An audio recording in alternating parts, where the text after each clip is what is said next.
Let's continue talking NFL football. Free agency fast approaching. According to Spotrac, Trumaine Johnson's market value contract, 4 years, $49.6 million.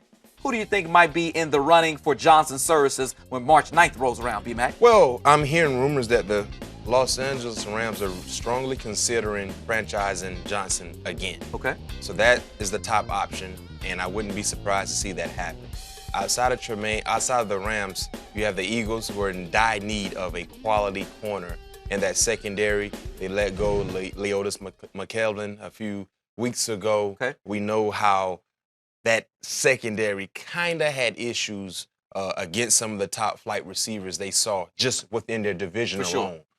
So trying to really revamp that defense, they got to find a way to do a better job covering wide receivers. Also have the Titans, Tennessee Titans, with a lot of money. They got a lot of money. And initially I was thinking the Philadelphia Eagles could be a big-time opportunity, a big-time destination for Trumaine. Okay. Outside of the Rams, who, like I said, they're strongly considering franchise, putting the tag on Trumaine, which is the deadline is Wednesday, today.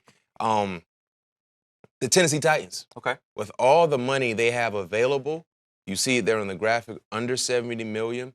You know, outside of Jason McCourty in that secondary, you don't really know the guys there. Okay. They have really been sporadic so far, and I know Dick LeBeau, being the defensive coordinator, he loves to have a strong corner that can play quality man-to-man with the fire zone concepts that he loves to run there.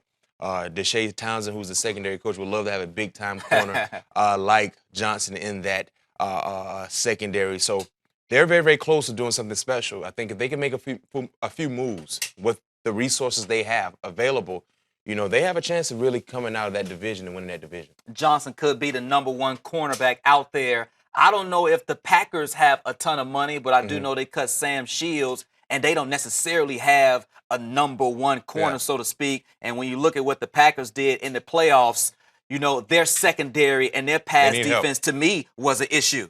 Yeah, they need help, but you look at the history of the Green Bay Packers. They don't really go after free agents like that. Yeah. Julius Peppers was a free agent, but remember, they kind of got Julius towards the tail end of his career. For sure. They don't usually spend a lot of money on outsiders, and maybe this could be the year they do the total opposite from what they're accustomed of doing. I wouldn't be surprised because, like I said, I think Trumaine will have options, but most importantly, it's up to the Rams. Right. I mean, they got $40 million in cap space to play with. They can't come to terms on a long-term deal. Wouldn't be surprised if they put the franchise tag on Johnson no later than today, which is the deadline, Wednesday. They know all about his skills. Yep. They know what he brings to the table. I think it would probably be crazy if you let him get away when you're trying to build something there in L.A., specifically on the defensive side of the football.